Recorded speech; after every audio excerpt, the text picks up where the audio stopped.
Hey friends, this is Waylon Lewis from Elephant yet again. I'm glad you never get tired of me. And I am here with my old friend. We've talked for exactly one other time. Is it Rachelle? I can't even remember, but she's amazing. And we're going to talk about all my dumb questions. So it's going to be incredibly long. Yeah. Hey, you. Hi. All right. I think we did it. We did. All right, so we got Success. Gold Coast, Australia. We got Indianapolis. We got Kingsport, Tennessee, Virginia. Is it Rachelle? I'm so sorry. That's okay. Yeah, it's Rachelle. Okay, good. I'm just awful. Who gave me I this get all versions of it, but that's the correct version. Great. Well, I'm glad I lucked out. New Zealand, India. We got Cadiz in Spain. That sounds lovely. Hopefully you're not having a heat wave. Ontario, Canada, Chesapeake, Virginia. And Rachelle, where are you? Brooklyn. I think I won. Yeah. You're way too cool to not be in Brooklyn. So when we were talking about, I think you were talking with Molly, who I work with, what we wanted to focus on this time. I think we had such a good time last time. I was so perceptive and insightful, so we decided to do another video. Exactly. I couldn't resist. In reality, obviously, you're incredibly knowledgeable about what you do, and I'm just wildly ignorant. So thank you for coming back. My pleasure. I'm looking forward to it. Yeah. Great. So what do you do, and how do you not get tired of explaining stuff that you know in depth in a relatively accessible way? Oh, I like that. I have not been asked that yet. That's a great question because I have been doing this for a while now. So I'm an herbalist, which is the simplistic description of what I do. I mean, herbalism is a wide and varied field. It's really holistic, plant-based well-being. And, for me personally, that has meant private practice, cafe apothecary. Now it's lots of education, lots of content, lots of collaborations with different companies and organizations and businesses, in New York and beyond. And you're an entrepreneur. This is your company, right? Yeah, totally. Yeah. I have a couple of companies. One is kind of the education arm of things, and the other is our product company. And I just sum it up as I teach people how to be healthier with plants. So that's a good, accessible way to put it. And so, we kind of went through this in the pandemic. Like, Elephant is all about healthy living and being active and organic foods, and we hate plastic and all that, but it gets more complicated when you get into the issues. Are you into like Western medicine and herbalism being complementary in appropriate ways, or how do you look at that relationship? Yeah, totally. So I am hopeful that the future includes one in which Western medicine can be inclusive of herbalism or vice versa, but that there's just a better balance, because there are definitely times and places where we need medication, we need surgery, we need, the blunter instrument that Western medicine often is, but there's so much that herbalism can do in preventative care that'll lessen the burden on the healthcare system. It's more accessible, it's more affordable. It's the whole lifestyle, that's available up until the point where we, break something in our brain or our body and we need something else. So I would like to see them, work together. And in some places they do much better than, here in the States. So it's possible. And, I think that's where we're headed. I hope. Yeah, it seems like, it's a troubled relationship, but also can be incredibly fruitful relationship in that both traditions can be condescending about the other. Yeah. Yeah. Sure. But then when we get a little bit common sense or humble, it just seems efficacious, to use a good Scrabble word, to use them appropriately together. Yeah, absolutely. Yeah, I do agree. And so with my earlier question, I mean, I've really admired, this is kind of what I do for a living, is a lot of social media and writing and communication and all that. It's endless. And, I've really admired, you seem to have do a lot of social media and communication with the public about something that can be confusing and intimidating. Yeah. Speaking personally. So how do you, continue to find joy in what you're doing, not as an herbalist, but as a sort of herbalist educator? Yeah, that's true. And that you reminded me that I didn't answer the other part of that first question, which is, well, I interrupted you. Yeah. How do I, okay. I think that the joy comes from a lot of different angles. I think one enormous source of joy and motivation and inspiration is just seeing it change people's lives, and it does very, very, very consistently. So, there may not be anything more motivating than that, and it just takes one person, a little bit of feedback, and it's really incredible. It's really humbling. And the other thing that I think is really fueling this fire is that I'm really aligned with what I personally enjoy. And, I love to study this. I was doing this before it was my business. I will do it in my free time. Like, this is my work, and there's more to come that expands on herbalism and beyond herbalism. But as my brother likes to say, I'm operating in my flow, and when we're doing that, there's very little resistance. Yeah, sometimes I get tired, but yeah. I think the other thing that's helpful is, as like from an entrepreneurial perspective, as we grow, there's opportunity to work with other people to do different parts of the business that maybe aren't, in my flow or what I'm best suited to do even. So it's no longer just me. And that really helps us communicate a lot across a lot of different platforms, like you mentioned. So yeah, there's a lot there, but I love the in the flow, the way you put that, because it's similar for, I think, any entrepreneur who starts a company that is actually aligned with your interests and your values, as opposed to just a money-making kind of gambit. Yeah. And that is infinitely fulfilling. Like, I get to write about my deep feelings, or I get to write about abortion rights, or every single day there's a different challenge or it never gets old, ever, and it's always something I directly care about. So let's talk about those questions, those simple little questions. So there's a lot of stuff out there, right?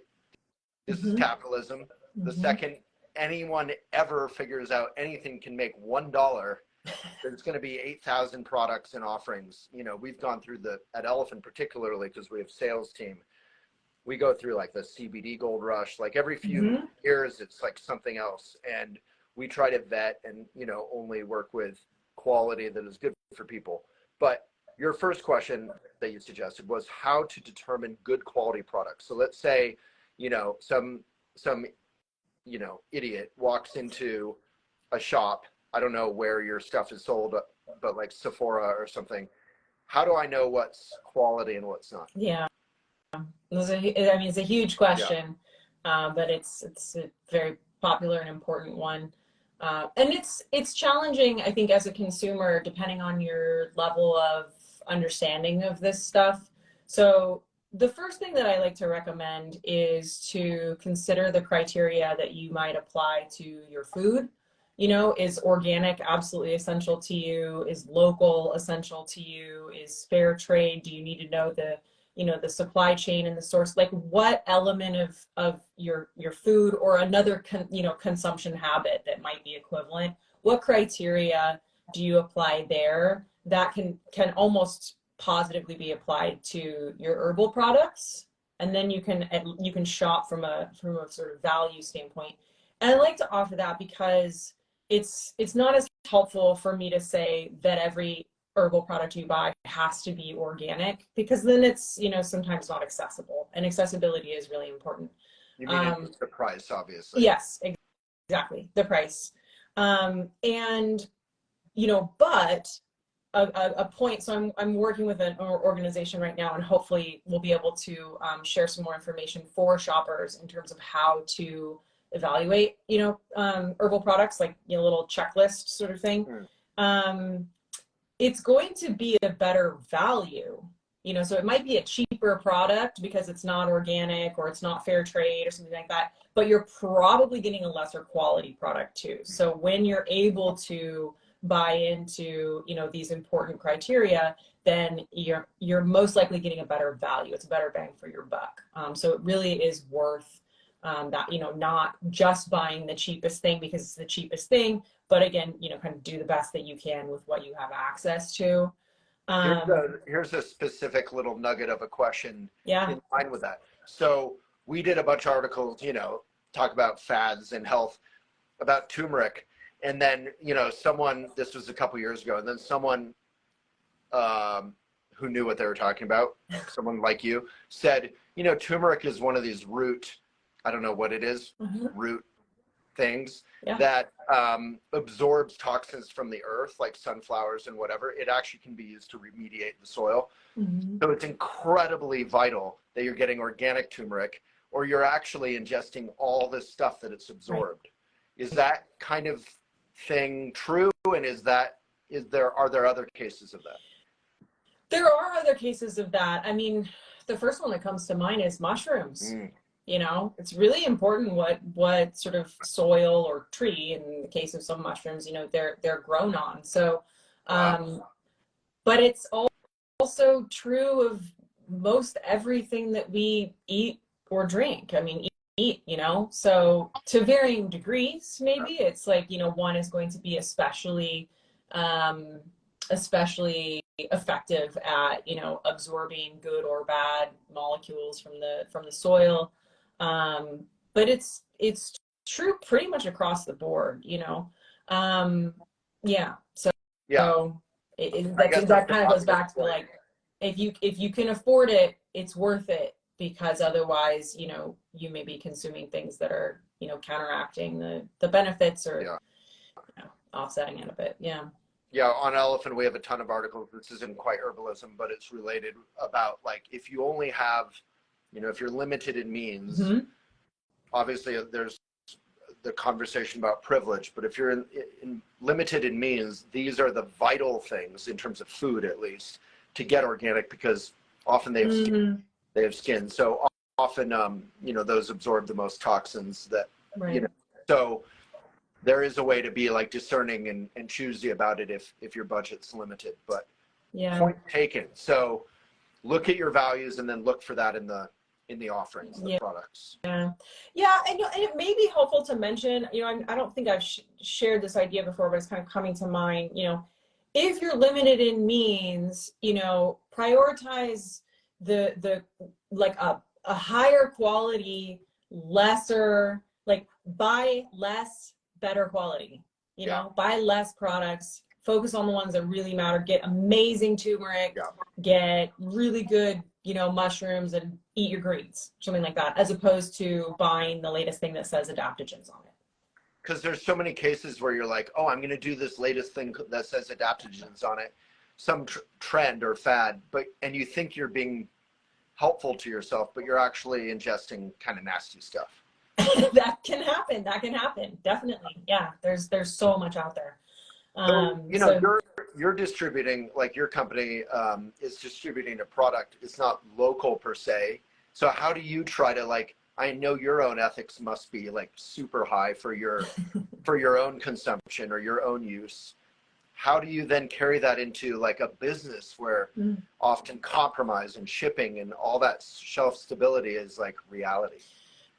Yeah, well, you know, sometimes there are certain compromises that, you know, can be made, or that I would make to make a product. For example, if I didn't compromise on anything, then the product would be absurdly expensive.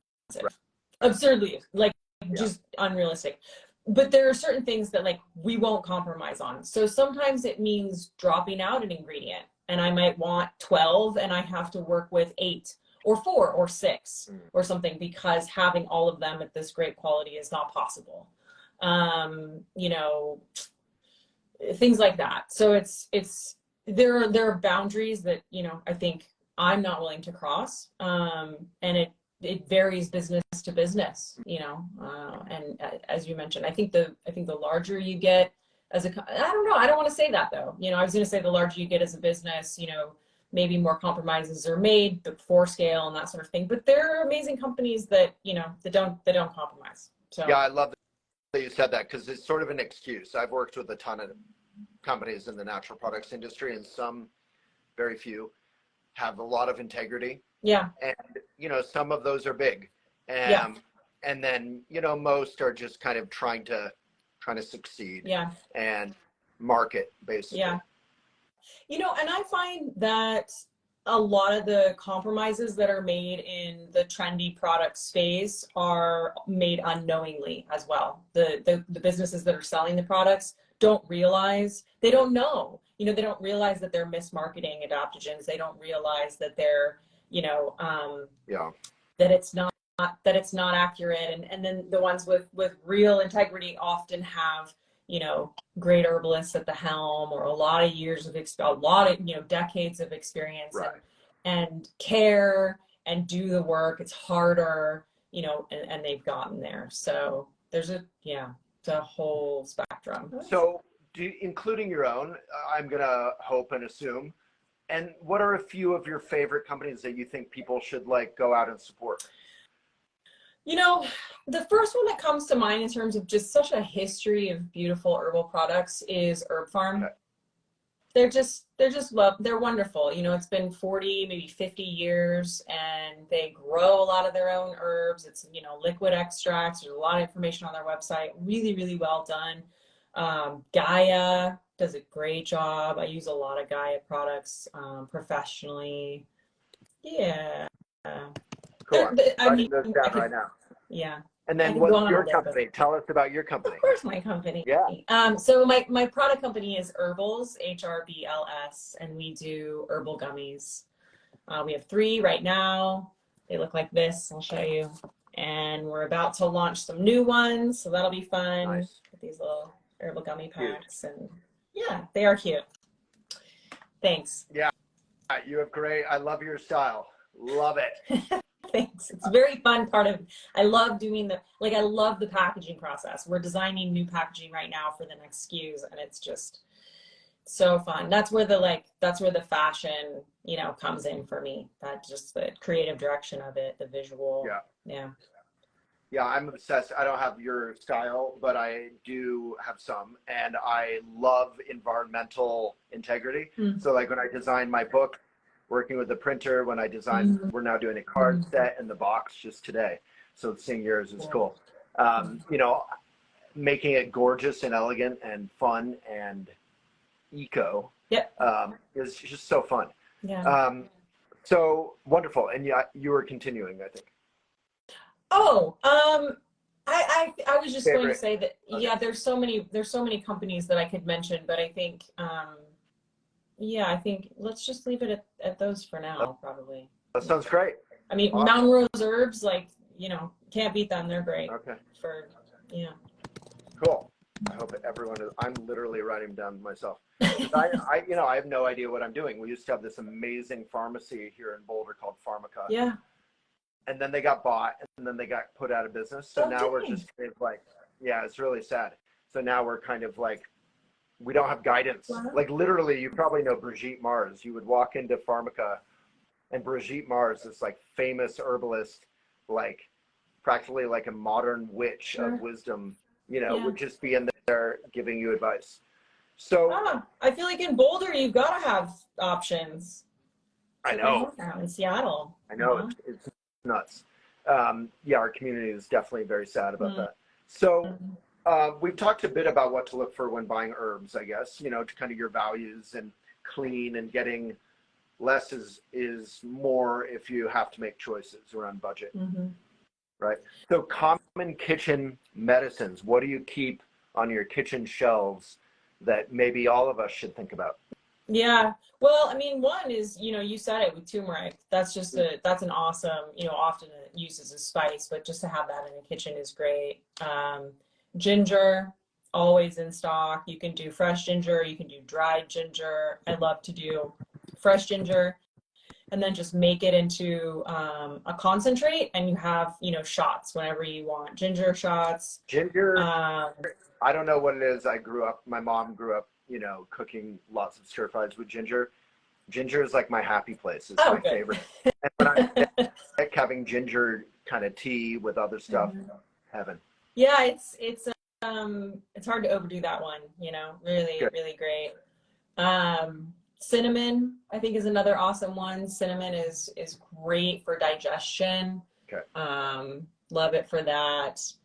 And then, you know, I think fresh herbs are kind of overlooked often, you know, at the grocery store or the farmer's market. Mint and basil and sage and thyme and rosemary and all those things, they're pretty much always around. And those are herbs, you know, they're culinary, but they are very, very functional. Even, you know, having a few in a salad, you can make tea with them, just eat them, you know, whatever you want to do, put them in your smoothie or something. Always good. Yeah. Dumb question. Yeah. Yes, Waylon, dumb question. The dumb question guy. So is it bad, like with basil, you know, I think of like pasta or something. Is it bad to cook this stuff? It's not bad. So if you think about, I mean, if you're gonna make tea with basil, you know, you're somewhat cooking it, right? Right. It depends. So different plants and different vegetables are more or less negatively affected by heat. So it depends. You know, with basil, I mean, if you're making like I'm just thinking of like a pesto, where you're making some kind of sauce with it. Like you could retain the rawness of it, right, and process it without cooking it. Yeah. But generally, I would say it's not bad, and it's far better to cook it and eat it than to not even eat it, because you're like, oh, you know, I've got to cook it, so it's not worth it, you know? Thanks for listening. Hope you're getting a lot out of it. The full conversation is on our indie platform that supports and continues our work, elephantjournal.com/videos. You can subscribe, listen, watch, and participate there. And when you do so, you'll keep these mindful videos and podcasts going. elephantjournal.com/videos. May it be of benefit.